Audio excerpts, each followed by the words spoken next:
নমস্কার নমস্কার নমস্কার নমস্কার নমস্কার নমস্কার নমস্কার নমস্কার নমস্কার নমস্কার নমস্কার নমস্কার আপনাদের সবাইকে সবাইকে সবাইকে নমস্কার, সবাইকে অজস্র শুভ কামনা জানাচ্ছি, সবাইকে স্বাগত জানাচ্ছি আজকের এই শরণাগত অনুষ্ঠানে এবং সবাইকে শুভ সকাল জানাচ্ছি। আমি আপনাদের সৌমিত্র বসু হাজির হয়েছি আপনাদের সামনে আজকের শরণাগত পরিচালনা করবার জন্য। আজকের দিনটা একটি বিশেষ দিন। আজ এটা মূলত বিহারের খুব গুরুত্বপূর্ণ একটা ব্রত, শ্রী শ্রী জানকী নবমী ব্রত আজকে। তার বাইরে বেনি মাধবশীলের পঞ্জিকা অনুযায়ী আজকের দিনটার কথা বলবো। আজকে 2রা জ্যৈষ্ঠ 1431, ইংরেজির 16ই মে 2024, বৃহস্পতিবার। সূর্যোদয়ের সময় ভোর 5টা, সূর্যাস্তের সময় সন্ধে 6টা বেজে 8 মিনিট, অষ্টমী, নক্ষত্র মঘা।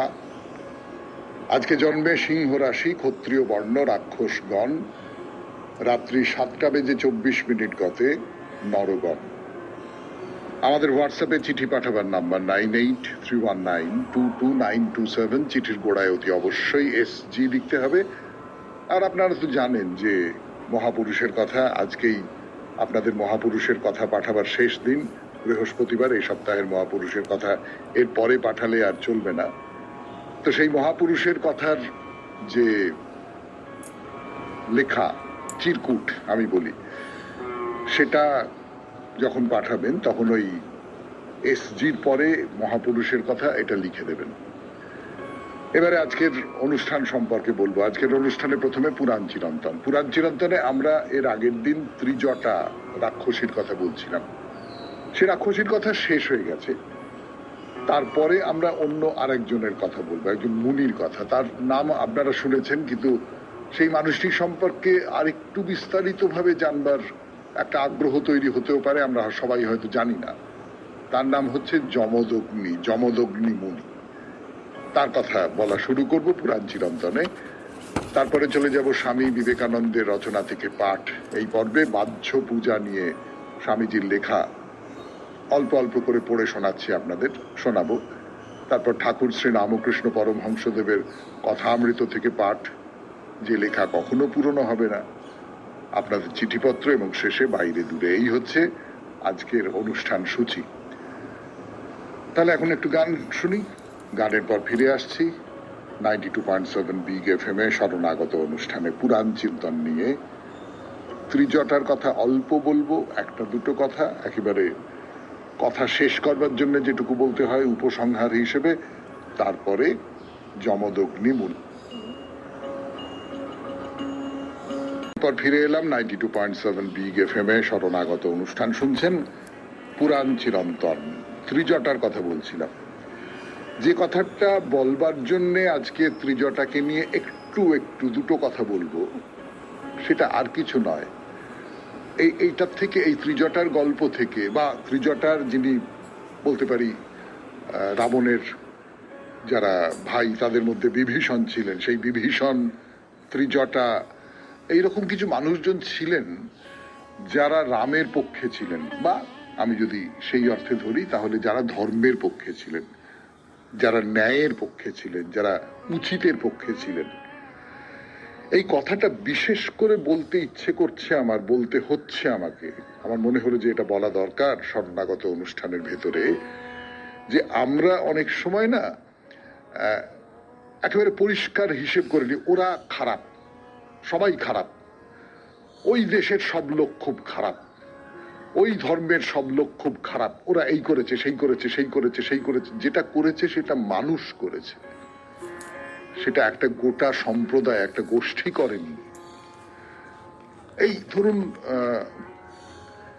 কোনো এক রাজা যদি অন্যায় করে, তাহলে সেই অন্যায় করার বিপক্ষেও কিন্তু অনেকগুলো মত থাকে।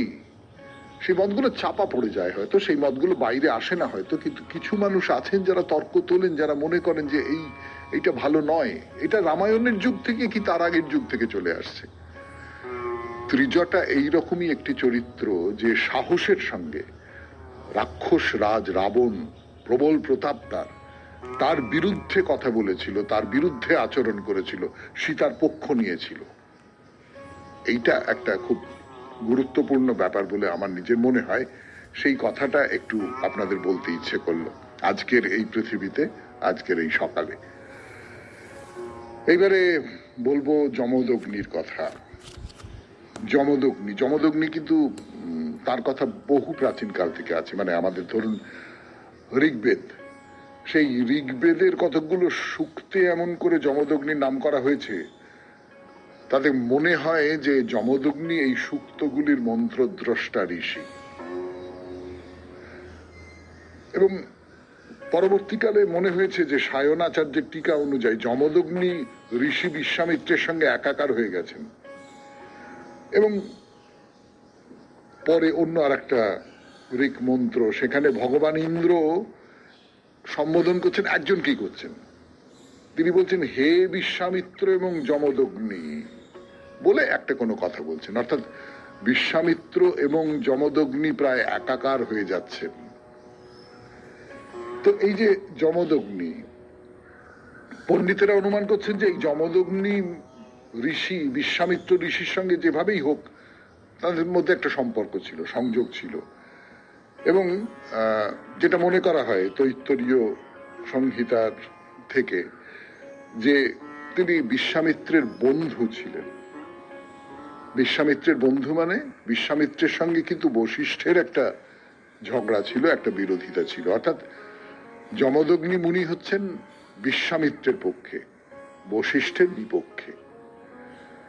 92.7 বিগ FM এ শুনছেন শরণাগত অনুষ্ঠান। এখন পুরাণ চিরন্তন যমদগ্নির কথা।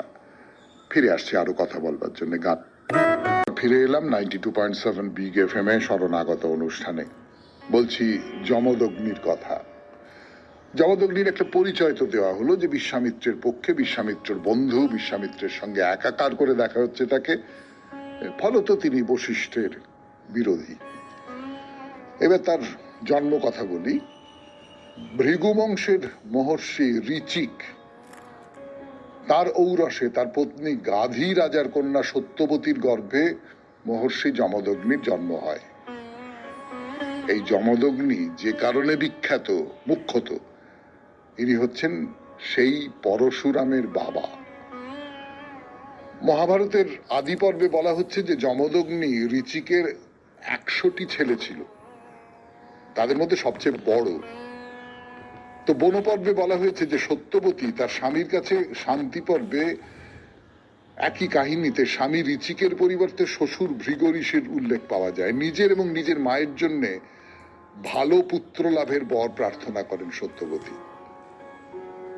তো মহর্ষি ঋচিক তিনি দুভাগ চরু প্রস্তুত করে সত্যবতীকে দিলেন, পায়েস দিয়ে বললেন তুমি আর তোমার মা খুব ভক্তি করে, খুব যত্ন করে এই পায়েস ভক্ষণ করবে, এর ফলে ভগবানের কৃপায় তোমরা বংশের শ্রেষ্ঠ পুত্র লাভ করবে। তো পায়েস খাবার ক্ষেত্রে একটা গন্ডগোল তো আমাদের পুরাণে আছেই, আপনারা জানেন রামায়ণেও সেই রকম গন্ডগোল হয়েছে। কিন্তু এই সত্যবতী এবং তার মা দুজনে মিলে গন্ডগোল করে ফেললেন, ফলে পায়েস ভক্ষণে একটা বিপর্যয় দেখা দিল। অর্থাৎ সত্যবতীর মা সত্যবতীর পায়েস ভক্ষণ করলেন, আর সত্যবতী তার মায়ের পায়েসটা ভক্ষণ করলেন। তো সেটা জানতে পারলেন ঋচিক। তিনি তার পত্নীকে বললেন যে তোমার মায়ের পায়েসে আমি ক্ষত্রতেজের সমাবেশ ঘটিয়েছিলাম, আর তোমার যে পায়েস তাতে ব্রহ্মতেজ ছিল। এখন বিপর্যয়ের ফলে তোমার ছেলে ক্ষত্রিয় হয়ে যাবে, তোমার মায়ের ছেলে ব্রহ্মর্ষি হয়ে যাবে। তো সত্যবতী বললেন যে আমার ছেলে যেন ব্রহ্মতেজ সম্পন্ন হয়, সে যেন ক্ষত্রিয় না হয়, বরং আমার নাতি সেই রকম হোক যেটা আপনি বললেন। 92.7 বিগ FM এ শরণাগত অনুষ্ঠানে শুনছেন যমদগ্নির কথা। যমদগ্নির আগে সত্যবতী এবং তার মা তারা পায়েস বদলা বদলি করে খেয়ে ফেলেছেন। তার ফলে যার ক্ষত্রিয় তেজ সম্পন্ন সন্তান হবার কথা, তিনি ব্রহ্মতেজ সম্পন্ন সন্তানের মা হবেন, আর উল্টো দিকটা হবে আরেকজনের ক্ষেত্রে। তো এরকম একটা কাণ্ড হলো। তারা যথাসময়ে সত্যবতী এবং তার মা দুজনেই গর্ভধারণ করলেন এবং তাদের দুটি পুত্র সন্তানের জন্ম হলো। সত্যবতীর ছেলে হলেন যমদগ্নি, পরম তপস্বী ঋষি, আর তার মা জন্ম দিলেন বিশ্বামিত্রকে। বিশ্বামিত্র রাজা, কিন্তু পরবর্তীকালে তিনি ব্রহ্মর্ষি পদ প্রাপ্ত হয়েছিলেন। এবং বেদে বর্ণিত বিশ্বামিত্র যমদগ্নির যে ঘনিষ্ঠ সম্বন্ধ, সেইটা এখান থেকে একটা ব্যাখ্যা কোথাও পাওয়া যায়। অর্থাৎ বিশ্বামিত্র এবং যমদগ্নি বস্তুত একই বরের ফলে তাদের জন্ম হয়েছিল, ওই পায়েস বদলা বদলি হয়ে যাওয়ার ফলে। এবং তারা দুজনে ওই ঋচিক যে কথা বলেছিলেন সেই অনুযায়ী তারা দুজনে তাদের ভেতরের সেই তেজ নিয়ে জন্মগ্রহণ করেছিলেন। তো যাই হোক, এবার আমরা যমদগ্নির কথায় আসি। যমদগ্নি বেদ এবং অন্যান্য নানান শাস্ত্র যেসব আছে সেগুলো পড়েছেন, খুব ভালো করে অধ্যয়ন করেছেন। গভীর পাণ্ডিত্য ছিল তার, গভীর জ্ঞান ছিল তার, অস্ত্রবিদ্যায় খুব পারদর্শী ছিলেন। এবং বলা হয় যে এই মহান তপস্বী তপবলে দেবতাদের বশীভূত করেছিলেন। তো যমদগ্নি একসময় ইক্ষ্বাকু বংশের রাজা প্রসেনজিতের তার মেয়ে রেণুকা, তাকে দেখে খুব মুগ্ধ হলেন। তো রাজার কাছে গিয়ে বললেন যে মহারাজ, আপনার মেয়েটিকে দেখে আমি খুব মুগ্ধ হয়েছি, আমি তাকে বিয়ে করতে চাই। তো রাজা বললেন হ্যাঁ হ্যাঁ নিশ্চয়ই, এ তো আমার পরম সৌভাগ্য। বলে রেণুকাকে পত্নী রূপে লাভ করে মহর্ষি পত্নীর সঙ্গে তপস্যায় কাল অতিবাহিত করতে লাগলেন। 92.7 বিগ এফএম এ শরণাগত অনুষ্ঠানে শুনলেন পুরাণ চিরন্তন যমদগ্নির কথা। এরপর স্বামী বিবেকানন্দের রচনা থেকে পাঠ। আমি আছি আপনাদের সঙ্গে, আপনাদের সৌমিত্র বসু। 2.7 বিগ এফএম এ শরণাগত অনুষ্ঠানে স্বামী বিবেকানন্দের রচনা থেকে পাঠের পর এবার ঠাকুরের কথা। ঠাকুরের কোনো রচনা নেই, ঠাকুর কিছু লেখেননি, কিন্তু ঠাকুরের মুখে বলা কথাগুলো মাস্টারমশাই মহেন্দ্রগুপ্ত লিখে রেখেছেন এবং সেই সমস্ত নিয়ে কথামৃত, সে এক আশ্চর্য গ্রন্থ, যুগে যুগে যুগে যুগে আমাদের ঘরে ঘরে পঠিত হয়ে আসছে। তো সেখানে ঠাকুর নানান রকম উপদেশ দিচ্ছেন, নিজের আত্মোপলব্ধির কথা বলছেন, নিজের সাধনার যে পথ সেই পথের কথা বলছেন। বলতে বলতে কত সব কথা বলছেন। যেমন আপনাদের গতদিন বলছিলাম যে কৃষ্ণ মথুরায় গেলে যশোদা শ্রীমতীর কাছে এসেছেন, শ্রীমতী ধ্যানস্থ। তো যশোদাকে বললেন যে আমি আদ্যাশক্তি, তুমি আমার কাছে কিছু বর না। তো যশোদা বললেন কি বর দেবে? যেন কায়ে মনোবাক্যে তার সেবা করতে পারি, যেন এই চক্ষে তার ভক্তের দর্শন হয়, আর মনে মনে ধ্যান ও চিন্তা যেন হয়, তাকে সেবা করব, তাকে দর্শন করব, মনে মনে তার ধ্যান ও চিন্তা করব, এই বরটুকু দাও, ব্যাস, আর কিছু চাই না। মানে আমি যেন সর্বস্ব তাতে দিতে পারি, আমার সর্বস্ব যেন তিনিময় হয়ে থাকতে পারে, এই এই এই, আর কোনো কামনা নেই। তো বলে ঠাকুর একটা কথা বলছেন, সেটা খুব অদ্ভুত কথা। সেটা আমি যেভাবে বুঝেছি সেইভাবে আমি আপনাদের বলতে পারি, আমি জানি না আমি ঠিক বুঝেছি কিনা। ঠাকুর যেটা বলছেন যে তবে যাদের খুব পাকা হয়ে গেছে তাদের ভক্ত না হলেও চলে। কখনো কখনো ভক্ত ভালো লাগে না, পঙ্খের কাজের উপর চুনকাম ফেটে যায়, অর্থাৎ যার তিনি অন্তরে বাহিরে তাদের এইরূপ অবস্থা। এই কথাটার মানে কি? এইটা আমি গোড়ার দিকে আমি ঠিক বুঝতে পারছিলাম না। মানে ভক্ত ভালো লাগে না, ভক্ত না হলেও চলে, ব্যাপারটা কি? আমি যেভাবে বুঝলাম, আমি জানি না, আপনারা ভুল বুঝলে সংশোধন করে দেবেন অতি অবশ্যই। আপনারা যারা জানেন কথামৃত খুব ভালো করে, তারা সংশোধন করে দেবেন। সেটা হচ্ছে যে আমি খুব ভক্ত, আমি তাতে নিজেকে সমর্পণ করে ফেলেছি, এই রকমের একটা যে মনোভাব, তারপরে পুরো ব্যাপারটা খুব সহজ হয়ে গেছে আমার ভেতরে, খুব অনায়াসে। এই যে ধরুন আমরা যে নিঃশ্বাস নিচ্ছি, আমরা যে হাঁটা চলা করছি, এর জন্য কি আমার আলাদা রকমের কোনো শক্তি লাগছে বা আলাদা রকমের কোনো প্রয়াস লাগছে? তা তো নয়, এমনি সহজভাবে হয়ে চলেছে। আমার ভেতরে এই যে মনোভাবটা, এই যে ঈশ্বরের প্রতি সর্বস্ব সমর্পণ করা, এটার জন্য আর কোনো চেষ্টা করতে হচ্ছে না, আর কোনো মনোযোগ দিতে হচ্ছে না, আর কিচ্ছু করতে হচ্ছে না, আপনা থেকেই এটা হয়ে গেছে। এইরকম একটা জায়গায় পৌঁছানো যায়। ঠাকুরের উপমাটা দিচ্ছেন বড় চমৎকার। বলছেন পঙ্খের কাজ। আপনারা পুরনো বাড়িতে দেখে থাকবেন পঙ্খের কাজ, সে অসাধারণ সুন্দর সমস্ত ডিজাইন, তাই না? আপনারা পুরনো বনেদি জমিদার বাড়িতে এখনো যদি পাওয়া যায় তাহলে দেখা যাবে যে ওরকম পঙ্খের কাজ করা। তো সেই পঙ্খের কাজ করার উপর যদি চুনকাম করা যায় তাহলে সেটা তো ফেটে যাবে, সেটা নষ্ট হয়ে যাবে, ভাল লাগবে না দেখতে।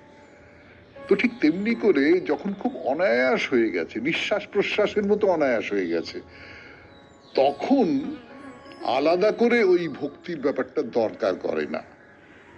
92.7 বিগ FM এ শরণাগত অনুষ্ঠান শুনছেন কথামৃত থেকে পাঠ। আমি আছি আপনাদের সঙ্গে, আপনাদের সৌমিত্র বসু। ফিরে আসছি গানের পর। এরপর আবার কথামৃত থেকে পাঠ 92.7 বিগ FM এ শরণাগত অনুষ্ঠানে জীবনের সহজ পাঠ। এই শরণাগত যদি হয় তাহলে বিশেষ করে বলতে হবে জীবনের সহজ পাঠ এই কথামৃত। আমি সহজ শব্দটার উপর একটু জোর দিতে চাইছি, জীবনের সহজ পাঠ।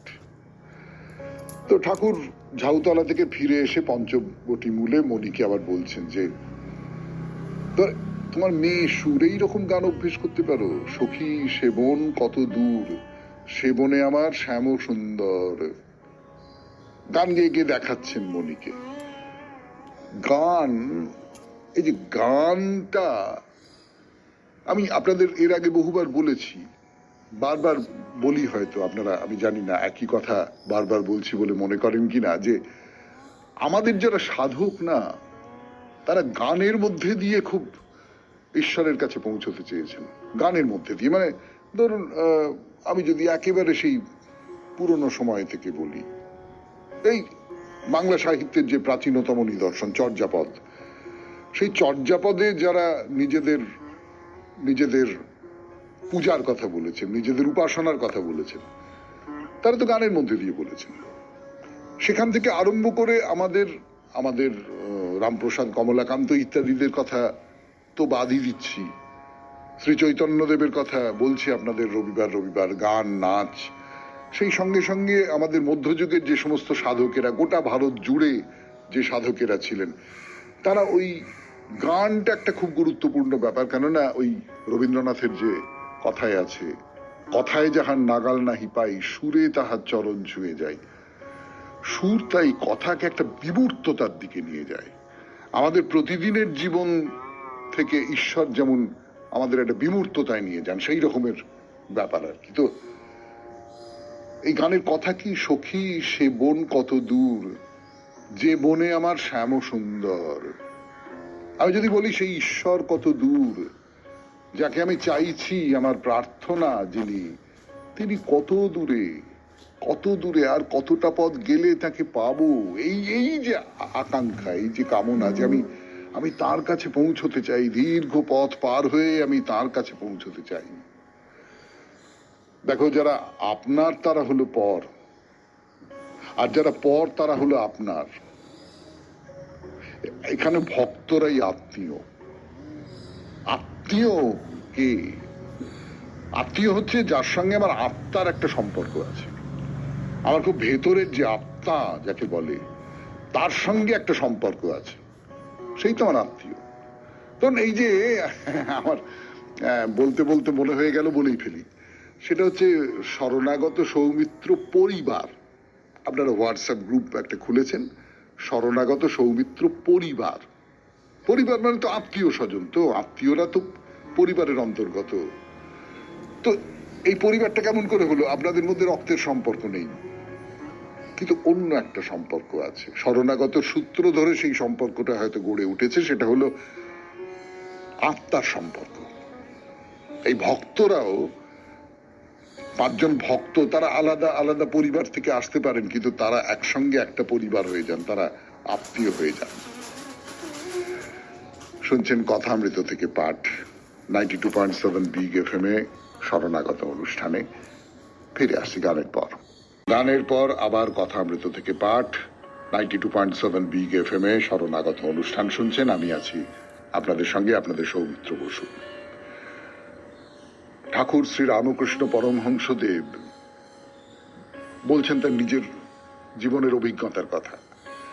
বলছেন যে এই পঞ্চবটিতে বসতাম, কালে উন্মাদ হলাম, তাও গেল। কালই ব্রহ্ম, যিনি কালের সহিত রমণ করেন তিনি কালী আদ্যা শক্তি, অটলকে টলিয়ে দেন। এই যে বলছেন কালে উন্মাদ হলাম, উন্মাদ কাকে বলে? যে উন্মাদ তার তো বাস্তব বুদ্ধিটা থাকে না, বাস্তব জ্ঞানটা থাকে না। আমাদের বিল্লমঙ্গল ঠাকুরের কথা মনে পড়ে, ভালোবেসেছিল, একটি মেয়েকে ভালোবেসেছিল, সে মেয়েটি বারাঙ্গনা, তাকে ভালোবেসে সে মড়াকে জড়িয়ে ধরে নদী পার হয়ে চলে এসেছে। মড়াকে কাঠ ভেবেছে, ভেবে নদী পার হয়ে চলে এসেছে। সে এসে একটা সাপ, অজগর সাপ, সেই সাপটাকে ধরে ধরে তাকে ভেবেছে দড়ি, সেই সাপটাকে ধরে ধরে ধরে ধরে সে চিন্তামণির ঘরে গেছে। অর্থাৎ বাস্তব বুদ্ধি যাকে বলে, হিতাহিত জ্ঞান যাকে বলে, সেই সমস্ত কিছু লুপ্ত হয়ে যায়। আমি যদি খুব তীব্র, প্রবল, সর্বপ্লাবী ভালোবাসার মধ্যে ডুবে যেতে পারি, বা ভালোবাসা বলতে আমি যে কোনো ধরনের আবেগের কথা বলছি, যে কোনো ধরনের আবেগের মধ্যে যদি আমি ডুবে যাই, তাহলে কিন্তু আমার এই হিতাহিত জ্ঞানটা থাকে না। এটা যে কোনো ক্ষেত্রে, যে কোনো আপনি আপনার সংসারের যে কোনো ভালোবাসার ক্ষেত্রে আপনি যদি বলুন, সেইখানেও কিন্তু এই ব্যাপারটা রয়েছে যে আপনি যদি এই সর্বপ্লাবী ভালোবাসার মধ্যে ডুবে যেতে পারেন, তাহলে আপনার আর কোনো হিতাহিত জ্ঞান থাকবে না। আপনার আর কোনো এটা করা উচিত, এটা করা অনুচিত, এটা করলে হয়, ওটা করলে হয় না, এই সমস্ত বোধ বুদ্ধিই থাকবে না আপনার। তো উন্মাদ তো তাকে বলে। এবং এইটা যদি আমাদের জাগতিক ভালোবাসার ক্ষেত্রে, জাগতিক আকর্ষণের ক্ষেত্রে, জাগতিক আবেগের ক্ষেত্রে যদি এইটা হয়, তাহলে এবার ভেবে দেখুন ঈশ্বরের প্রতি যে আবেগ, ঈশ্বরের প্রতি যে ভালোবাসা, ঈশ্বরের প্রতি যে ভক্তি, ঈশ্বরের প্রতি যে আকর্ষণ, সেইখানে ব্যাপারটা কি রকম হতে পারে।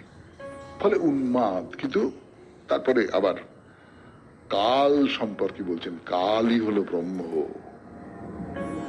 কাল সময়, আর যিনি কালের সঙ্গে রমণ করেন তিনি কালী আদ্যা শক্তি, তিনি অটলকে টলিয়ে দেন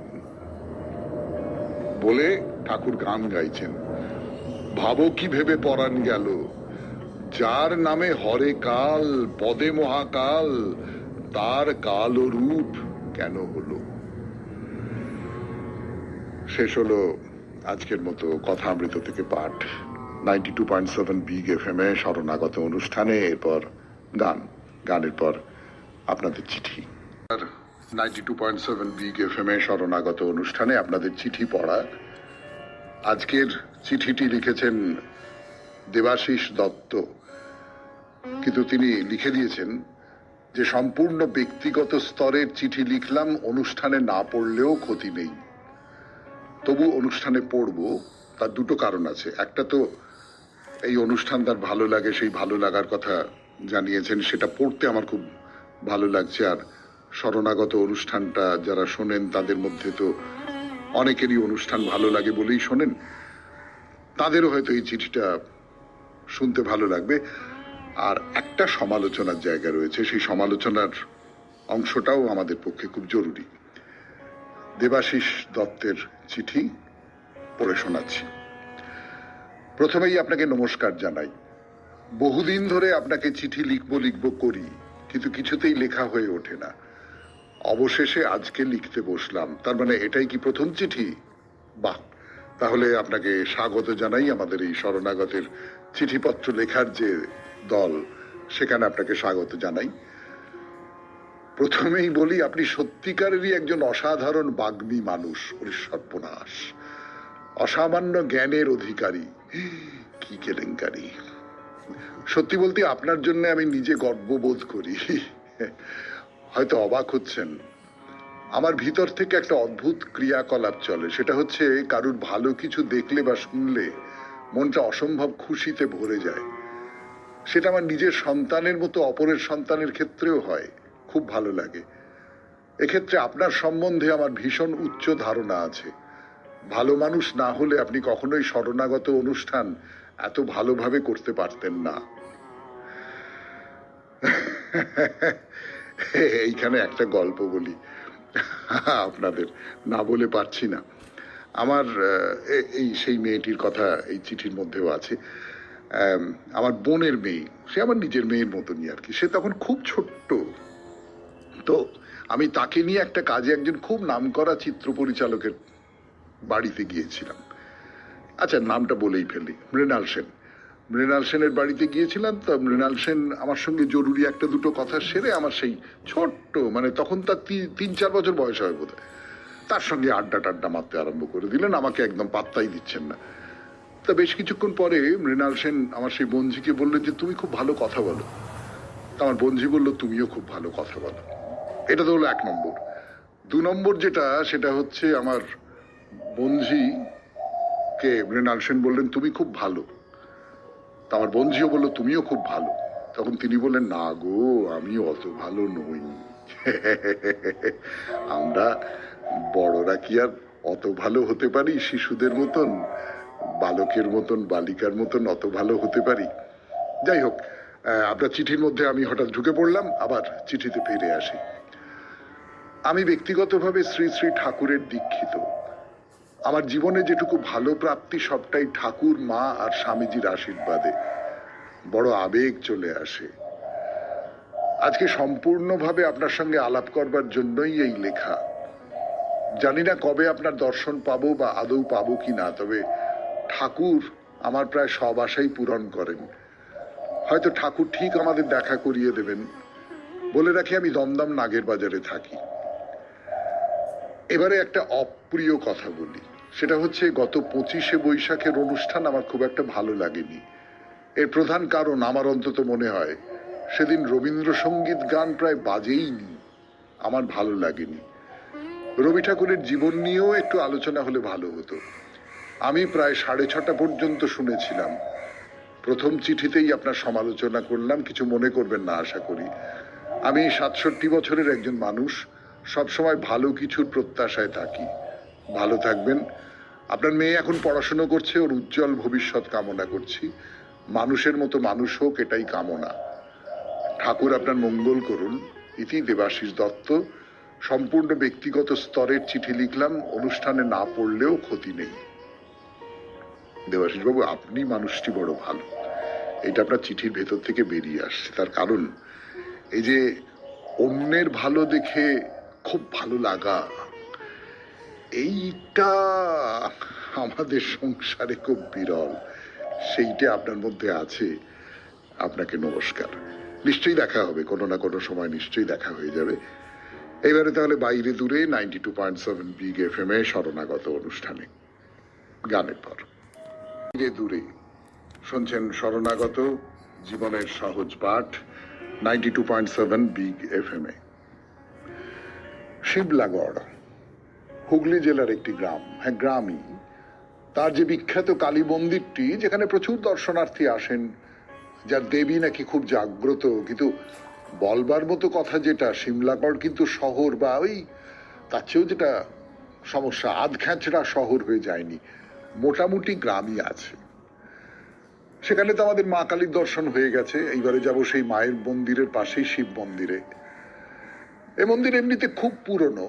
এই দেবী অতি প্রাচীন, আপনাদের আগেই বলেছি, 700 বছরেরও বেশি প্রাচীন। লাগোয়া শিব মন্দিরটিও প্রাচীন ছিল, কিন্তু ভেঙে পড়েছিল। তো এক দম্পতি স্বামী স্ত্রী মিলে তাকে আবার নতুন করে গড়ে তুলেছেন। সেই কথা দিয়েই শেষ করেছিলাম কালকে শরণাগত। তাদের নাম ফলকে লেখা রয়েছে মীনা দাস আর সনদ দাস। মেয়েটির বাবা মা অথবা জামাই তার শ্বশুর শাশুড়ির স্মৃতিতেই শিব মন্দিরে সংস্কার করে দিয়েছেন।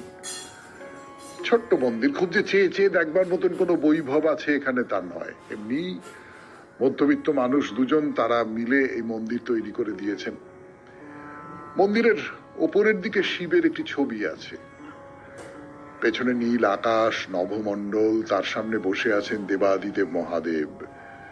জটাজুট ধারী, কপালে টিকা, গলা থেকে ঝুলছে সাপ, ডান হাতে বরা ভয়, বাঁ হাতে ধরে আছেন একটি শিঙা, গলায় রুদ্রাক্ষের মালা, পাশে মাটিতে দাঁড় করানো রয়েছে ত্রিশূল, পরে আছেন বাঘ ছাল। মানে যেমন ক্যালেন্ডারে মহাদেবের ছবি দেখতে পাওয়া যায় সেই রকমের একটি ছবি আর কি।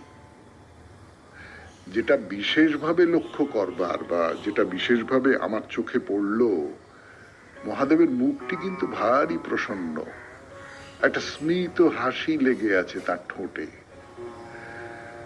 এবারে শিব মন্দিরের গর্ভগৃহে প্রবেশ করলেন। সেখানে অবস্থান করছেন দেবাদিদেব লিঙ্গ রূপে।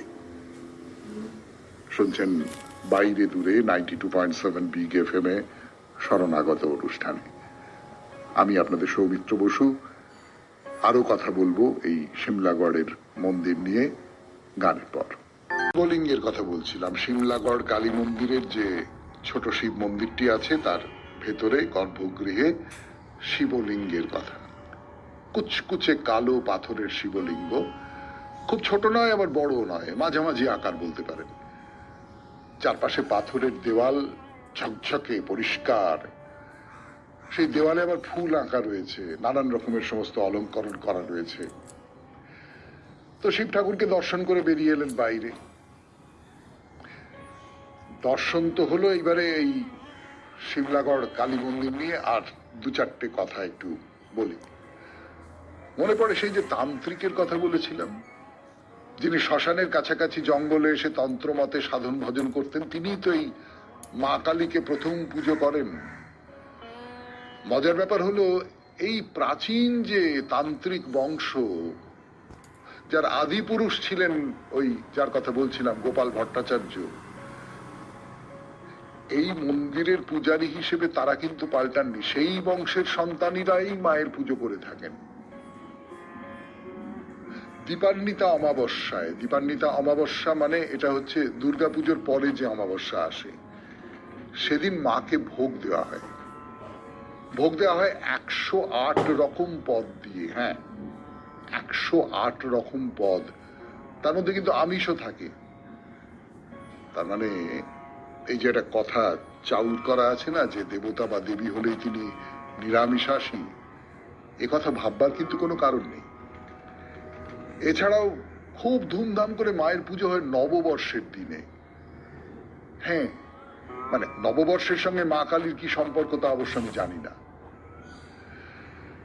এই তাহলে দেখা হলো সিমলাগড়ের কালী মন্দির। এইবার তাহলে এখান থেকে বেরিয়ে অন্য কোথাও, অন্য কোনোখানে। আমরা তো দেখছি হুগলির নানা মন্দির, ঘুরে ঘুরে বেড়াচ্ছি সেই সমস্ত মন্দিরে মন্দিরে। তাই পরে কোথায় যাওয়া যায়? যেখানে যাব সেখানকার ধর্তাইটুকু অন্তত দিয়ে রাখা দরকার। অল্প কয়েকটা সেকেন্ড সময় আছে যখন। তো এবারে যে মন্দির দর্শন করতে যাব সে হলো রাজবল হাট। সেখানে আছেন রাজবল্লভী মাতা। পরের দিন থেকে শুরু করব সেই মন্দিরের কথা। আপাতত আজকের অনুষ্ঠান শেষ করি। আমাদের হোয়াটসঅ্যাপে চিঠি পাঠাবার নাম্বার 9831922927। চিঠির গোড়ায় অতি অবশ্যই SG লিখতে হবে। আর ওই শনিবারে যে মহাপুরুষের কথা, তার উত্তর লিখবার সময় ওপরে SGর পরে লিখে দেবেন মহাপুরুষের কথা। অনুষ্ঠান শেষ করব রবীন্দ্রনাথের কবিতা দিয়ে।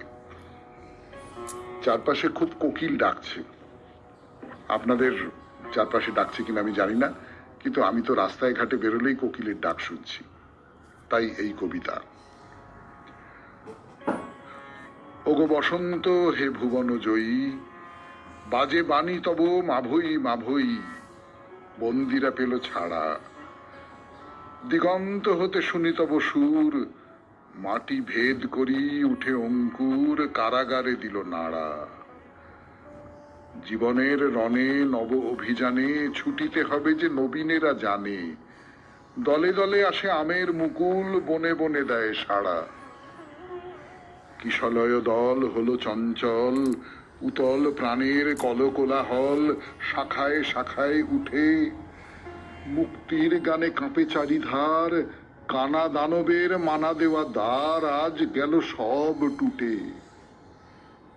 মরুযাত্রার পাথেয় অমৃতে পাত্র ভরিয়া আসে চারি ভিতে, অগণিত ফুল গুঞ্জন গীতে জাগে মৌমাছি পাড়া। ওগো বসন্ত, হে ভুবন জয়ী, দুর্গ কোথায়, অস্ত্র বা কই, কেন সুকুমার বেশ? মৃত্যু